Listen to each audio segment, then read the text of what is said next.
Good morning students. अज आप करांगे Sami solid डोसिस form बारे। सैमी सॉलिड डोसिस फॉर्म नेम तो ही क्लीयर हो गया, जिहदे विच मीनस सॉलिड और लिक्विड दोनों की मिक्सचर डोसिस फॉर्म होंदी है। ना तो वो प्रॉपरली सॉलिड फॉर्म होंदी है तो ना ही लिक्विड फॉर्म। जिदा तुसीं इन्हां दी एग्जाम्पल च तुसीं देख सकते हैं, क्रीम्स ऑइंटमेंट देखे होंगे, ना ही सॉलिड है लिक्विड, थोड़ी सी विस्कस जी फॉर्म होंदी है। ठीक है, viscous form that is a semi solid, जिहदे विच कंसिस्टेंसी ना तो सॉलिड की होंदी है और ना ही लिक्विड की। ठीक है, ये मोस्टली की जाती है ओमोलीएंट इफैक्ट देंदी है फॉर प्रोटैक्शन ऑफ लेजन्स। अपने अपर मतलब ऑइंटमेंट इदा कह सकते हैं आप, मोस्टली इंटरनल और एक्सटर्नल दोनों यूज ਲਈ ਹੁੰਦੀਆਂ ਵਾ। अपनी topical application means upper layer के उत्ते अप्लाई कर सकते हैं। एंड ਜਿਹੜੀਆਂ semi solid preparation upper layer के उत्ते ਜਿਹੜੀਆਂ अप्लाई करनी टॉपिकल एप्लीकेशन जिन्हां दी ਹੁੰਦੀ ਉਹ पेस्ट जैलीज ऑइंटमेंट हो गई। एंड ਜਿਹੜੀਆਂ semi solid preparation body cavity दे विच, ठीक है, एडमिन की जाती है सॉलिड मास प्रिपेयर होने तो बाद सॉलिड मास दे विच वो हो गई सपोजिटरी फॉर्म। दैन आप करांगे ऑइंटमेंट। फस्ट इन्हां दी जिहड़ियां एग्जाम्पल्स हो गई लाइक ऑइंटमेंट, पेस्ट, ठीक है, जैलीज, सपोजिटरीज। उहदे विच हुण आपां मेन एक सैमी सॉलिड फॉर्म करांगे ऑइंटमेंट। ऑइंटमेंट्स लाइक जिहड़ियां क्रीम्स की फॉर्म दे विच हो गई जां जिहड़ियां अपने पेन नूं रिलीफ करवांदियां। ठीक है, एक ही होंगी ऑइंटमेंट की है सैमी सॉलिड प्रैपरेशन होंगी है जिहदे विच मैडिसिनल एजेंट्स होंगे, मैडिकामेंट होंगी है। एंड यूनीफॉर्मली एक फैटी बेस डिस्पर्सड होंगे। फैटी बेस मीनस ना तो वो सॉलिड फॉर्म है ना वो प्रॉपरली लिक्विड फॉर्म है। ठीक है, विस्कस जिहा बेस बनाया होंगे, उस बेस दे विच अपनी मैडिसिनल एजेंट है जिहड़ा सबसटेंस ऐड किया होंगे। और जी सैमी सॉलिड प्रैपरेशन आ mainly application intended for the application to the skin के उत्ते अप्लाई की जाती है। एंड नैक्सट जिहदे ओलियोजेनस बेसिस होंदा वो वाइट ऑइंटमेंट हो गई example. And free from oleo जिहदा ऑयली बेसिस होंदा वो वाइट ऑइंटमेंट हो गई। और जिन्हां दे विच ऑयल एबसेंट होंदा free from oleo substance that is a polyethylene glycol ointment आ गया। एंड जिहड़ियां जिन्हां दा बेस फैटी होंदा जां वैक्स मटीरियल दे नाल होंदा वा, ठीक है, तो high proportion they which water भी प्रेजेंट होंदा वो हाइड्रोफिलिक। ठीक है, कुछ के मल्शनस जी फैटी बेस के वैक्स फॉर्म के की है हाई प्रमोशन के बेस है जो वाटर का बनया वो हाइड्रोफिलिक, नाम वाटर तो हो गया, हाइड्रोफिलिक बेसिस हो गए। एंड मेनली जड़ियाँ कि इन्होंने जो वहीकल आ अप्लाई किया जाता टॉपिकल एप्लीकेशन के लिए, ठीक है, वो नाल दी नाल मैडिसिनल एजेंट और ਜਾਂ लुब्रीकेंट एजेंट होंगे जोड़े कि स्किन को प्रोटैक्ट करवाएंगे। मेन ऑइंटमेंट की होगी अपनी सैमी सॉलिड सबसटेंस होगी जिहदे मैडिसिनल एजेंट्स होंगे, ठीक है, सॉलिड और लिक्विड, ठीक है, सैमी कंसिस्टेंसी होएगी दोनों की। और नैक्सट की है मेन उन्होंने एक्शन की होएगा प्रोटैक्टिव स्किन को प्रोटैक्शन करवाना। दैन इन्हां दी कुछ प्रॉपर्टीज़ आ गई सैमी सॉलिड ऑइंटमेंट दियाँ, ठीक है, जिन्हां दी मैडिसिनस दे नाल कैपेबिलिटी होनी चाहिए है, कंपैटिबिलिटी। एंड सैकेंडली आ गया स्टेबल होनी चाहिए, नॉन ग्रीजी हो, नॉन इरीटेटिंग, नॉन हाइड्रेटिंग, ठीक है, ईजली अपनी जी वाटर तो रिमूवेबल होनी चाहिए स्किन तो। दैन वो की है वहीकल आ मैडिकामेंट के लिए वहीकल होना चाहिए, ऑब्जैक्शनेबल मतलब कुछ भी कह लो लाइक अनडिजायरेबल ऑर्डर तो फ्री होना चाहिए, ठीक है। Then efficient on dry and oily moist skin के उत्ते उसकी एफिकेसी प्रॉपरली मेनटेन होनी चाहिए, ठीक है। ड्राई स्किन है ऑयल स्किन है इदा की प्रॉपरली एक कह दो जी ऑइंटमेंट हो सकती है सैमी सॉलिड प्रैपरेशन वो लिए स्टैंडर्ड प्रॉपर्टीज़ की हो सकती हैं। दैन आ गई टाइप्स ऑफ ऑइंटमेंट बेसिस के अकॉर्डिंग ऑइंटमेंट को कि टाइप डिवाइड किया, hydrocarbon basis, absorption basis, water miscible basis and water soluble basis. First आ गया हाइड्रोकार्बन बेसिस। हाइड्रोकार्बन बेसिस जोड़े कहते हैं स्किन के द्वारा अब्जॉर्ब नहीं किए, are not absorbed by skin, skin के द्वारा अब्जॉर्ब नहीं किए जाते। एक स्किन के उत्ते की है एक एक्सक्लूसिव जी लेयर छड़ देंगे जिहदे नाल की है ये मॉइस्चर वगैरह को रजिस्ट करवाते तो स्किन सॉफ्ट बनाते। जो भी आप हाइड्रोकार्बन ऑइंटमेंट बेस होगा उन्होंने अप्लाई करते हैं, ठीक है, अपनी एक लेयर जी बना लेगा अपनी स्किन के उत्ते ताकि उन्होंने मॉइस्चर तो प्रोटैक्ट करे, अपनी स्किन सॉफ्ट कर देगा। दूसरा की है एक ही बॉडी को हीट प्रोवाइड करता है and produce uncomfortable heat, uncomfortable एक फीलिंग जी हीट की फीलिंग जी क्रिएट करता वा, ठीक है, प्रोड्यूस करता। फोर्थ आ गया इमिसिबल होंगे वाटर के नाल, इसलिए कि इन्हों अगर इफेक्टेड पार्ट के उत्ते अप्लाई करते हैं तो वाटर के नाल इन्हें रिमूव करना औखा होंगे, स्टिकी होंगे। और नैक्सट की है मेनली ड्राई स्किन के लिए सूटेबल होंगे। नैक्सट आ गया अब्जॉर्प्शन बेसिस। ਇਹਦੇ ਵਿੱਚ ਕਿਹੜਾ ਮਟੀਰੀਅਲ ਆਪਾਂ ਜਿਹੜਾ ਆਪਣਾ ਹਾਈਡਰੋਕਾਰਬਨ ਬੇਸਿਸ ਦੇ ਵਿੱਚ ਕਿਹੜਾ ਮਟੀਰੀਅਲ ਐਡ ਕਰ ਸਕਦੇ ਹਾਂ, like soft paraffin, hard paraffin, liquid paraffin. ਇਹ ਵਿਸਕਸ ਟਾਈਪ, ਵਿਸਕਸ ਦੇ ਹੁੰਦੇ ਆ, ਵੈਕਸ ਟਾਈਪ, ਠੀਕ ਆ, ਮਟੀਰੀਅਲ ਹੁੰਦਾ ਵਾ ਜਿਹੜਾ ਉਹਦੇ ਬੇਸ ਨੂੰ, ਹਾਈਡਰੋਕਾਰਬਨ ਆਇੰਟਮੈਂਟ ਦੇ ਬੇਸ ਨੂੰ ਤਿਆਰ ਕਰਨ ਦੇ ਲਈ ਰਿਕੁਆਇਰਡ ਹੁੰਦਾ। ਨੈਕਸਟ ਆ ਗਏ ਅਬਜ਼ੌਰਪਸ਼ਨ ਬੇਸਿਸ। ਅਬਜ਼ੌਰਪਸ਼ਨ ਬੇਸਿਸ ਕੀ ਹੈ, ਕਹਿੰਦੇ ਸਿਮਿਲਰ ਹੁੰਦਾ ਹਾਈਡਰੋਕਾਰਬਨ ਬੇਸਿਸ ਦੇ ਨਾਲ, ਬਟ ਇਹਦਾ ਨੇਚਰ ਕੀ ਹੈ, ਹਾਈਡਰੋਫਿਲਿਕ ਨੇਚਰ ਹੁੰਦਾ। ਕਿਉਂਕਿ ਇਹਦੇ ਵਿੱਚ ਲਾਰਜ ਅਮਾਊਂਟ ਦੇ ਵਿੱਚ ਹਾਈਡਰੋਫਿਲਿਕ ਗਰੁੱਪਸ ਪਏ ਹੁੰਦੇ ਆ। ਬੂਲ ਫੈਟ, ਬੀਜ਼ ਵੈਕਸ, ਕੋਲੈਸਟਰੋਲ ਆ ਜਿਹੜੇ ਲਾਰਜ ਅਮਾਊਂਟ ਦੇ ਵਿੱਚ, ਇਹਨਾਂ ਦੇ ਵਿੱਚ ਵਾਟਰ ਔਰ ਜਾਂ ਐਕਵਸ ਸੋਲਿਊਸ਼ਨ ਆ ਜਿਹੜਾ ਉਹਨੂੰ ਇਹ ਅਬਜ਼ੌਰਬ ਕਰ ਲੈਂਦੇ ਆ, ਠੀਕ ਹੈ। ਇਹ ਦੈਨ 2 ਟਾਈਪਸ ਦੇ ਹੁੰਦੇ ਆ, non emulsified basis and water in oil emulsion. Non emulsified basis ਦੇ ਵਿੱਚ ਆਪਾਂ ਇਹ ਕਹਿ ਸਕਦੇ ਹਾਂ ਕਿ ਇਹ ਵਾਟਰ ਇਨ ਆਇਲ ਇਮਲਸ਼ਨ ਅਗਰ ਹੋਏਗੀ, ਠੀਕ ਹੈ, ਤਾਂ ਅਗਰ ਉਹਦੇ ਵਿੱਚ ਜਿਹੜਾ ਅਬਜ਼ੌਰਪਸ਼ਨ ਬੇਸ ਦੇ ਥਰੂ ਆਪਾਂ ਇਹ ਮਟੀਰੀਅਲ ਪਾ ਕੇ ਐਡ ਕਰਾਂਗੇ ਤਾਂ ਕੀ ਆ, ਵਾਟਰ ਨੂੰ ਸਾਰਾ ਜਿੰਨਾ ਵੀ ਐਕਵਸ ਸੋਲਿਊਸ਼ਨ ਹੋਊਗਾ ਵਾਟਰ ਨੂੰ ਅਬਜ਼ੌਰਬ ਕਰ ਲੇਗਾ ਅਤੇ ਉਹ ਜਿਹੜੀ ਆਪਣੀ ਆਇੰਟਮੈਂਟ ਹੋਊਗੀ ਉਹ ਵਾਟਰ ਇਨ ਆਇਲ ਦੇ ਵਿੱਚ ਚੇਂਜ ਹੋ ਜਾਏਗੀ, ਠੀਕ ਆ।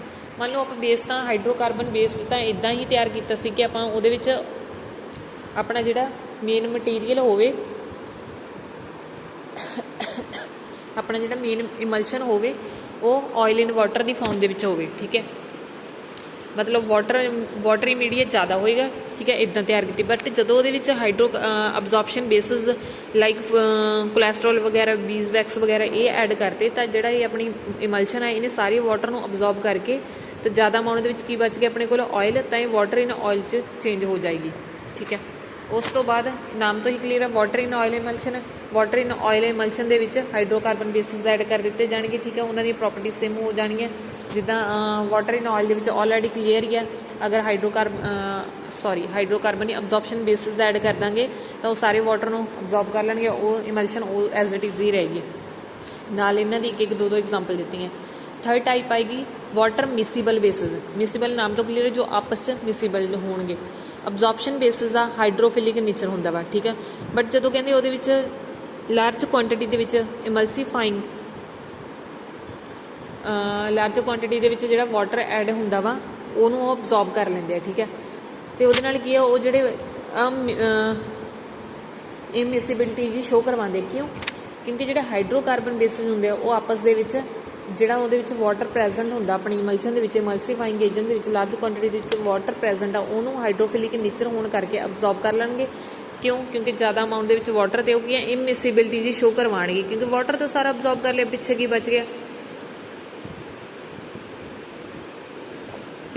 ਆਪਣੇ ਕੋਲ ਸਾਰਾ ਆਇਲ, ਠੀਕ ਹੈ। ਵਾਟਰ ਮਿਸੀਬਲ ਬੇਸਿਸ ਦੇ ਵਿੱਚ ਇਹ ਕਹਿ ਸਕਦੇ ਹਾਂ ਕਿ ਉਹਨੂੰ ਅਬਜ਼ੌਰਬ ਤਾਂ ਕਰ ਲਿਆ ਬਟ ਉਹ ਵਾਟਰ ਨੂੰ ਰਿਮੂਵ ਨਹੀਂ ਕਰ ਪਾਉਂਦੇ। ਦੂਸਰੇ ਬੇਸਿਸ 'ਤੇ ਕੀ ਆ, ਜਿਹੜੇ ਵਾਟਰ ਮਿਸੀਬਲ ਬੇਸਿਸ ਹੁੰਦੇ ਆ, ਠੀਕ ਆ, ਉਹ ਵਾਟਰ ਦੇ ਵਿੱਚ ਵਾਟਰ ਆਇੰਟਮੈਂਟ ਬੇਸਿਸ ਦੇ ਵਿੱਚ ਵਾਟਰ ਆ ਜਿਹੜਾ ਉਹਦੇ ਵਿੱਚ ਬੇਸ ਦੇ ਵਿੱਚ ਮਿਸੀਬਲ ਹੋ ਜਾਂਦਾ। ਮੀਨਸ ਕੀ ਆ, ਜਦੋਂ ਵਾਟਰ ਦੇ ਨਾਲ ਆਪਾਂ ਵਾਸ਼ਿੰਗ ਦੇ ਦਿੰਦੇ ਹਾਂ ਬੇਸ ਨੂੰ ਤਾਂ ਉਹ 'ਚੋਂ ਸਾਰਾ ਰਿਮੂਵ ਹੋ ਜਾਂਦਾ। ਹਾਈਡਰੋਕਾਰਬਨ ਦੇ ਵਿੱਚ ਅਬਜ਼ੌਰਪਸ਼ਨ ਦੇ ਵਿੱਚ ਇਹ ਕਿਹਾ ਸੀ ਕਿ ਹਾਈਡਰੋਫਿਲਿਕ ਨੇਚਰ ਹੋਣ ਕਰਕੇ ਉਹ ਵਾਟਰ ਨੂੰ ਅਬਜ਼ੌਰਬ ਕਰ ਲੈਂਦੇ ਆ, ਤਾਂ ਇਹ ਕੀ ਇਮਿਸੀਬਿਲਿਟੀ ਸ਼ੋ ਕਰਵਾਉਂਦੇ ਆ। ਹੁਣ ਜੇ ਡਿਫਰੈਂਸ ਦੇਖੀਏ ਤਾਂ ਵਾਟਰ ਮਿਸੀਬਲ ਦੇ ਵਿੱਚ ਇਹ ਇੱਦਾਂ ਕਿ ਜਦੋਂ ਉਹਦਾ ਬੇਸਿਸ ਤਿਆਰ ਕੀਤਾ ਜਾਂਦਾ ਤਾਂ ਉਹ ਵਾਟਰ ਨੂੰ ਰਿਮੂਵ ਕਰ ਦਿੰਦੇ ਜਦੋਂ ਵਾਟਰ ਨਾਲ ਆਪਾਂ ਵਾਸ਼ਿੰਗ ਦਿੰਦੇ ਹਾਂ। ਦੈਨ ਇਹ ਐਗਜ਼ਾਮਪਲ ਹੋ ਗਈਆਂ। ਉਸ ਤੋਂ ਬਾਅਦ ਆ ਗਿਆ water soluble basis. Water soluble ਨਾਮ ਤੋਂ ਕਲੀਅਰ ਹੈ ਕਿ ਉਹਦੇ ਵਿੱਚ ਜਿਹੜਾ ਆਪਣੇ ਬੇਸਿਸ ਸੋਲੂਬਲ ਹੈ। ਆਇੰਟਮੈਂਟ ਬੇਸ ਇੱਦਾਂ ਦਾ ਜਿਹੜਾ ਕੰਪਲੀਟਲੀ ਵਾਟਰ ਦੇ ਵਿੱਚ ਸੋਲੂਬਲ ਹੋ ਜਾਂਦਾ, ਬਟ ਉਹ ਜਿਹੜੇ ਪ੍ਰਪੇਅਰ ਕੀਤੇ ਤੋਂ ਕੀਤੇ ਜਾਂਦੇ ਮੈਕਰੋਗੋਲਸ, ਪੋਲੀਥਾਈਲੀਨ ਗਲਾਈਕੋਲ ਤੋਂ, ਠੀਕ ਹੈ, ਉਹਨਾਂ ਦੇ ਮਿਕਸਚਰ ਤੋਂ ਜਦੋਂ ਉਹਨਾਂ ਨੂੰ ਤਿਆਰ ਕੀਤਾ ਜਾਂਦਾ ਆਇੰਟਮੈਂਟ ਬੇਸਿਸ ਦਾ ਪ੍ਰੋਸੀਜਰ ਮੈਥਡ ਯੂਜ਼ ਕਰਕੇ, ਤਾਂ ਕਿ ਵਾਟਰ ਨੂੰ ਈਜ਼ਲੀ ਉਹਦੇ ਨਾਲ ਸੋਲੂਬਲ ਹੋ ਜਾਂਦਾ। ਨੈਕਸਟ ਆ ਗਿਆ ਪ੍ਰੈਪਰੇਸ਼ਨ ਆਫ ਆਇੰਟਮੈਂਟ। ਕਿਹੜੇ ਮੈਥਡ ਨਾਲ ਆਪਾਂ ਆਇੰਟਮੈਂਟ ਨੂੰ ਪ੍ਰਪੇਅਰ ਕਰ ਸਕਦੇ ਹਾਂ। ਮੇਨਲੀ 2 ਮੈਥਡ ਆ ਜਿਹੜੇ ਯੂਜ਼ ਕੀਤੇ ਨੇ, ਫਿਊਜ਼ਨ ਐਂਡ ਟ੍ਰਿਚੂਰੇਸ਼ਨ। ਫਿਊਜ਼ਨ ਦੇ ਵਿੱਚ ਕੀ ਆ, ਇਨਗਰੀਡੀਅੰਟ ਨੂੰ ਮੈਲਟ ਕੀਤਾ ਜਾਂਦਾ ਵਾ, ਸਾਰੇ ਇਨਗਰੀਡੀਅੰਟ ਨੂੰ ਆਪਸ ਦੇ ਵਿੱਚ ਮੈਲਟ ਕੀਤਾ ਜਾਂਦਾ, ਉਸ ਤੋਂ ਬਾਅਦ ਕੀ ਸਟਿਰ ਕਰਕੇ ਉਹਨੂੰ ਕੋਲਡ ਕੀਤਾ ਜਾਂਦਾ। ਟ੍ਰਿਚੂਰੇਸ਼ਨ ਨਾਮ ਤੋਂ ਹੀ ਕਲੀਅਰ ਆ ਕਿ ਉਹਨਾਂ ਨੂੰ ਜਿਹੜੇ ਇਨਗਰੀਡੀਅੰਟ ਆਪਣੇ ਆਪਸ ਦੇ ਵਿੱਚ ਜਿਹੜੇ ਇਨਸੋਲੂਬਲ ਹੋਣਗੇ ਉਹਨਾਂ ਨੂੰ ਮੈਡੀਕਮੈਂਟ ਦੇ ਨਾਲ ਟ੍ਰਿਚੂਰੇਟ ਕੀਤਾ ਜਾਂਦਾ ਵਾ। ਦੈਨ ਫਾਈਨ ਫਾਰਮ ਦੇ ਵਿੱਚ, ਫਾਈਨ ਪਾਰਟੀਕਲ ਦੀ ਫਾਰਮ ਦੇ ਵਿੱਚ ਉਹ ਡਿਵਾਈਡ ਹੋ ਜਾਂਦੇ ਆ, ਠੀਕ ਹੈ। ਦੈਨ ਇਹਦੇ ਮੇਨ ਮੈਥਡ ਕੀ ਹੈ 4, fusion method, trituration method, ointment prepared by chemical reaction and dilution of ointment. First ਆ ਗਿਆ ointment made by fusion. Fusion method ਹੈ ਜਿਹੜਾ ਅੱਗੇ 2 ਟਾਈਪ ਦਾ, ਅਨਮੈਡੀਕਮੈਂਟਡ ਆਇੰਟਮੈਂਟ ਐਂਡ ਮੈਡੀਕਮੈਂਟਡ। ਹੁਣ ਦੇਖੋ ਨਾਮ ਤੋਂ ਹੀ ਕਲੀਅਰ ਆ, ਅਨਮੈਡੀਕੇਟਡ ਜਿਹਦੇ ਵਿੱਚ ਮੈਡੀਕੇਟਡ ਆਇੰਟਮੈਂਟ ਨਹੀਂ ਹੋਏਗੀ, ਮਤਲਬ ਕੋਈ ਮੈਡੀਸਨਲ ਸਬਸਟੈਂਸ ਨਹੀਂ ਹੋਗੀ, ਉੱਦਾਂ ਆਪਣੇ ਇੱਦਾਂ ਕਹਿ ਲਓ ਸਕਿਨ ਨੂੰ ਸੂਦਨਿੰਗ ਇਫੈਕਟ, ਇਮੋਲੀਐਂਟ ਇਫੈਕਟ ਦੇਗੀ। ਬਟ ਮੈਡੀਕੇਟਡ ਆ ਮੈਡੀਕਾਮੈਂਟ ਦੇ ਵਿੱਚ ਜਿਹੜੀ ਪਰਸਨਲੀ ਆਪਾਂ ਇੱਕ ਕਹਿ ਦੋ ਕਿ ਜਿਹਦਾ ਮੇਨ ਐਕਸ਼ਨ ਹੀ ਐਜ਼ ਅ ਮੈਡੀਸਨਲ ਏਜੰਟ ਹੈ, ਠੀਕ ਹੈ, ਐਡ ਕੀਤਾ ਹੋ। ਫਿਊਜ਼ਨ ਮੈਥਡ ਦੇ ਵਿੱਚ ਕੀ ਹੈ, ਕਹਿੰਦੇ ਆਇੰਟਮੈਂਟ ਬੇਸਿਸ ਦਾ ਜਿਹੜੇ ਉਹਦੇ ਵਿੱਚ ਸੈਵਰਲ ਇਨਗਰੀਡੀਐਂਟ ਐਡ ਕੀਤੇ ਜਾਣਗੇ ਜਿਨ੍ਹਾਂ ਦਾ ਡਿਫਰੈਂਟ ਮੈਲਟਿੰਗ ਪੁਆਇੰਟ ਹੋਏਗਾ, ਠੀਕ ਹੈ। ਇਹਦੇ ਬੇਸ ਦੇ ਵਿੱਚ ਬਹੁਤ ਸਾਰੇ ਇਨਗਰੀਡੀਐਂਟ ਹੋਣਗੇ ਅਤੇ ਉਹਨਾਂ ਸਭ ਦਾ ਡਿਫਰੈਂਟ ਮੈਲਟਿੰਗ ਪੁਆਇੰਟ ਹੋਏਗਾ।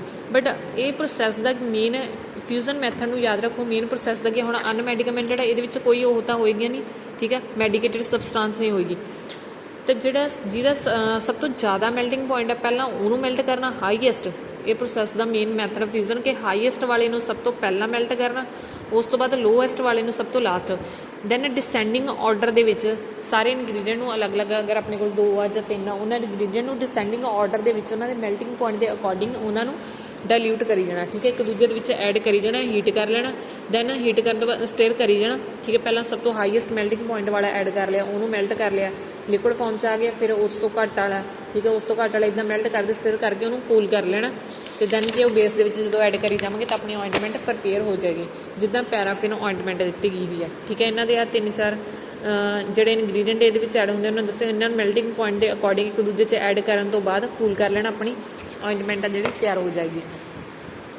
Then same fusion method for medicated ointment, same ਇਹਦਾ ਪ੍ਰੋਸੀਜਰ ਵੀ ਸੇਮ ਉੱਦਾਂ ਹੀ ਹੈ, ਬਟ ਇਹਦੇ ਵਿੱਚ ਨਾਲ ਕੀ ਹੈ ਆਪਣੇ ਕੋਲ ਮੈਡੀਕੇਟਡ ਆਇੰਟਮੈਂਟ, ਜਿਹਦਾ ਇੱਕ ਪਰਸਨਲੀ ਕਹਿ ਲਓ, ਠੀਕ ਹੈ,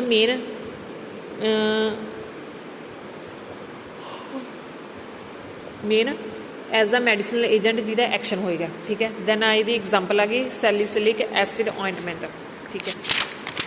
ਉਸ ਤੋਂ ਬਾਅਦ ਆ ਗਈ ਹੈ ਆਇੰਟਮੈਂਟ ਮੇਡ ਬਾਈ ਟ੍ਰਿਚੂਰੇਸ਼ਨ ਮੈਥਡ, ਠੀਕ ਹੈ। ਇਸ ਮੈਥਡ ਦੇ ਵਿੱਚ ਕੀ ਆ, trituration is suitable method when medicament is solid, ਜਦੋਂ ਆਪਣੀ ਮੈਡੀਕਾਮੈਂਟ ਸੋਲਿਡ ਹੋਵੇ ਤਾਂ ਵਾਟਰ ਦੇ ਵਿੱਚ ਨੇਚਰ ਦੇ ਵਿੱਚ ਇਨਸੋਲੂਬਲ ਹੋਵੇ ਤਾਂ ਉਹਦੇ ਵਿੱਚ ਕੀ ਸਮਾਲ ਅਮਾਊਂਟ ਦੇ ਵਿੱਚ ਲਿਕੁਇਡ ਐਡ ਕੀਤਾ ਜਾਂਦਾ ਅਤੇ ਬੇਸ ਤਿਆਰ ਕੀਤਾ ਜਾਂਦਾ, ਠੀਕ ਹੈ। ਟ੍ਰਿਚੂਰੇਸ਼ਨ ਮੀਨਸ ਜਦੋਂ ਆਪਾਂ ਕਹਿੰਦੇ ਹਾਂ ਨਾ ਸੋਲਿਡ ਦੇ ਵਿੱਚ ਲਿਕੁਇਡ, ਜਿੱਦਾਂ ਆਪਾਂ ਕਹਿ ਲਓ ਪਾਣੀ ਦੇ ਵਿੱਚ ਚੀਨੀ ਘੋਲਣੀ ਹੈ, ਠੀਕ ਹੈ, ਉਸ ਅਕੋਰਡਿੰਗ। ਬਟ ਇੱਥੇ ਆਪਾਂ ਆਇੰਟਮੈਂਟ ਦੀ ਗੱਲ ਕਰਦੇ ਹਾਂ ਤਾਂ ਆਪਣੇ ਕੋਲ ਕੀ ਵਿਸਕਸ ਆਇਲੀ ਜਿਹਾ ਬੇਸ ਹੋਏਗਾ, ਠੀਕ ਹੈ। ਜਦੋਂ ਆਪਣੇ ਕੋਲ ਕਹਿੰਦੇ ਸੋਲਿਡ ਆ ਜਿਹੜਾ, ਠੀਕ ਹੈ, ਇਨਸੋਲੂਬਲ ਹੋਵੇ, ਨੇਚਰ ਦੇ ਵਿੱਚ ਵੀ ਸੋਲੂਬਲ ਨਹੀਂ ਹੋ ਸਕਦਾ, ਉਦੋਂ ਉਹਦੇ ਵਿੱਚ ਸਮਾਲ ਅਮਾਊਂਟ ਦੇ ਵਿੱਚ ਵਾਟਰ ਐਡ ਕਰਕੇ ਟ੍ਰਿਚੂਰੇਸ਼ਨ ਮੈਥਡ ਦੇ ਨਾਲ ਆਪਾਂ ਇਹ ਆਇੰਟਮੈਂਟ ਤਿਆਰ ਕਰ ਸਕਦੇ ਹਾਂ। ਇਹਦੇ ਲਈ ਮੇਨ ਐਡਵਾਂਟੇਜ ਇਹ ਹੈ ਕਿ 2 ਪ੍ਰੋਸੈਸ ਆ ਜਾਂਦੇ, ਇੱਕ ਤਾਂ ਕੀ ਹੈ ਮਿਕਸਿੰਗ ਹੋ ਜਾਂਦੀ ਹੈ, ਦੂਸਰਾ ਕੀ ਸਾਈਜ਼ ਰਿਡਕਸ਼ਨ, ਇੱਕ ਤਾਂ ਪ੍ਰੋਪਰਲੀ ਮਿਕਸ ਹੋ ਜਾਂਦਾ, ਦੂਸਰਾ ਕੀ ਜਿਹੜਾ ਉਹ ਫਾਈਨ ਜੋ ਆਪਣੇ ਲਾਰਜ ਪਾਰਟੀਕਲ ਦੇ ਗ੍ਰੈਨੂਲਸ ਆ, ਜੋ ਵੀ ਆਪਣੇ ਕੋਲ ਪਾਰਟੀਕਲਸ ਆ, ਉਹ ਸਮਾਲ ਪਾਰਟੀਕਲ ਦੇ ਵਿੱਚ ਫਾਈਨ ਪਾਰਟੀਕਲ ਦੇ ਵਿੱਚ ਕਨਵਰਟ ਹੋ ਜਾਂਦੇ, ਜਿਹਦੇ ਨਾਲ ਕਿ ਆਪਣੀ ਕੋਲ ਹੋਮੋਜੀਨਸ ਸਮੂਥ ਆਇੰਟਮੈਂਟ ਤਿਆਰ ਹੋ ਜਾਂਦੀ ਹੈ, ਠੀਕ ਹੈ। ਇਹਦੇ ਐਗਜ਼ਾਮਪਲ ਆ ਗਈ ਹੈ ਅਮੋਨੀਏਟਡ ਮਰਕਰੀ ਐਂਡ ਕੋਲ ਤਾਰ ਆਇੰਟਮੈਂਟ। ਉਸ ਤੋਂ ਬਾਅਦ ਆ ਗਈ ਆਇੰਟਮੈਂਟ ਪ੍ਰਪੇਅਰਡ ਬਾਈ ਕੈਮੀਕਲ ਰਿਐਕਸ਼ਨ। ਨੇਮ ਤੋਂ ਹੀ ਪਤਾ ਲੱਗ ਰਿਹਾ ਕਿ ਜਿਹੜੀ ਆਇੰਟਮੈਂਟ ਆ ਆਪਣਾ ਆਇੰਟਮੈਂਟ ਬੇਸ ਤਿਆਰ ਹੋ ਰਿਹਾ ਵਿਦ ਕੈਮੀਕਲ ਦੀ ਐਡੀਸ਼ਨ ਦੇ ਨਾਲ, ਜਦੋਂ ਆਪਾਂ ਉਹਦੇ ਵਿੱਚ ਕੈਮੀਕਲ ਐਡ ਕਰਾਂ। ਸਮ ਆਇੰਟਮੈਂਟ ਇਨਵੋਲਵ ਕੈਮੀਕਲ ਰਿਐਕਸ਼ਨ, ਜਿਹਦੇ ਵਿੱਚ ਕੀ ਹੈ ਕੈਮੀਕਲ ਰਿਐਕਸ਼ਨ ਦੀ ਲੋੜ ਪੈਂਦੀ ਹੈ ਅਤੇ ਔਰ ਕੈਮੀਕਲ ਐਡ ਕੀਤੇ ਜਾਂਦੇ, ਉਹ ਹੋ ਗਏ ਆਇੰਟਮੈਂਟ prepared by chemical reaction. Example ਆ ਗਈ ਸਟਰੋਂਗ ਆਇਓਡੀਨ ਆਇੰਟਮੈਂਟ, ਠੀਕ ਹੈ। ਉਸ ਤੋਂ ਬਾਅਦ ਲਾਸਟ ਆ ਗਿਆ ਡਾਇਲੂਸ਼ਨ ਆਫ ਆਇੰਟਮੈਂਟ। ਡਾਇਲੂਸ਼ਨ ਆਫ ਆਇੰਟਮੈਂਟ ਦੇ ਵਿੱਚ ਕੀ ਹੈ, ਕੁਛ ਕਿ ਕਹਿੰਦੇ ਪ੍ਰੈਸਕ੍ਰਾਈਬਰ ਹੈ ਜਿਹੜੇ ਸਮ ਟਾਈਮ ਪ੍ਰੈਸਕ੍ਰਾਈਬਰ ਪ੍ਰੈਸਕ੍ਰਾਈਬ ਕਰਦੇ ਆਪਾਂ ਨੂੰ dilute to the ointment to proprietary ointment and cream. ਇਹਦੇ ਵਿੱਚ ਕੀ ਆ ਕਿ ਕੁਛ ਕੁ ਪ੍ਰੈਸਕ੍ਰਾਈਬ ਆਪਾਂ ਨੂੰ ਦੇਖਿਆ ਜਾਈਏ ਤਾਂ ਪ੍ਰੈਸਕ੍ਰਿਪਸ਼ਨ ਇੱਦਾਂ ਦੀ ਪ੍ਰੈਸਕ੍ਰਾਈਬ ਕੀਤੀ ਜਾਂਦੀ ਕਿ ਜਿਹੜੀ ਇਹ ਆਇੰਟਮੈਂਟ ਜਾਂ ਕਰੀਮ ਹੈ ਇਹਨੂੰ ਪਹਿਲਾਂ ਥੋੜ੍ਹਾ ਜਿਹਾ ਡਾਇਲੂਟ ਕਰਨਾ ਕਿਸੇ ਸਟੀਰੋਇਡ ਦੇ ਨਾਲ, ਠੀਕ ਆ, ਸਟੀਰੋਇਡ ਆਇੰਟਮੈਂਟ ਦੇ ਨਾਲ ਔਰ ਜਾਂ ਕਰੀਮ ਦੇ ਨਾਲ। ਕਿਸੇ ਵੀ ਕਰੀਮ ਜਾਂ ਆਇੰਟਮੈਂਟ ਨੂੰ ਨੋਰਮਲੀ ਆ ਉਹਨੂੰ ਕਿਸੇ ਸਟੀਰੋਇਡ ਦੇ ਨਾਲ ਪਹਿਲਾਂ ਉਹਨੂੰ ਡਾਇਲੂਟ ਕਰਨਾ, ਜਿੱਦਾਂ ਹੱਥ 'ਤੇ ਪਾ ਕੇ ਨਾ ਥੋੜ੍ਹਾ ਜਿਹਾ ਆਪਣੇ ਪਾਮ ਦੇ ਉੱਤੇ ਰੱਖ ਕੇ ਕਿਸੇ ਹੋਰ ਉਹਦੇ ਨਾਲ ਸਟੀਰੋਇਡ ਹੋਰ ਦੂਸਰੇ ਆਇੰਟਮੈਂਟ ਦੇ ਆਪਸ ਦੇ ਵਿੱਚ, ਠੀਕ ਹੈ, ਡਾਇਲੂਟ ਕਰਕੇ ਫਿਰ ਅਪਲਾਈ ਕਰਨਾ ਹੁੰਦਾ ਉਹਨੂੰ, ਠੀਕ ਹੈ। ਲਾਸਟ ਹੋ ਗਈ ਡਾਇਲੂਸ਼ਨ of ਆਇੰਟਮੈਂਟ।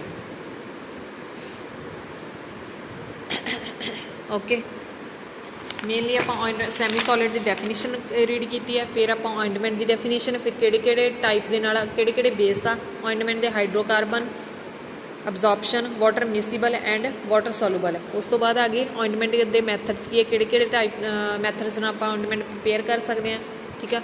ਡਾਇਲੂਸ਼ਨ method, fusion method, trituration method and chemical reaction method. Okay, thank you students.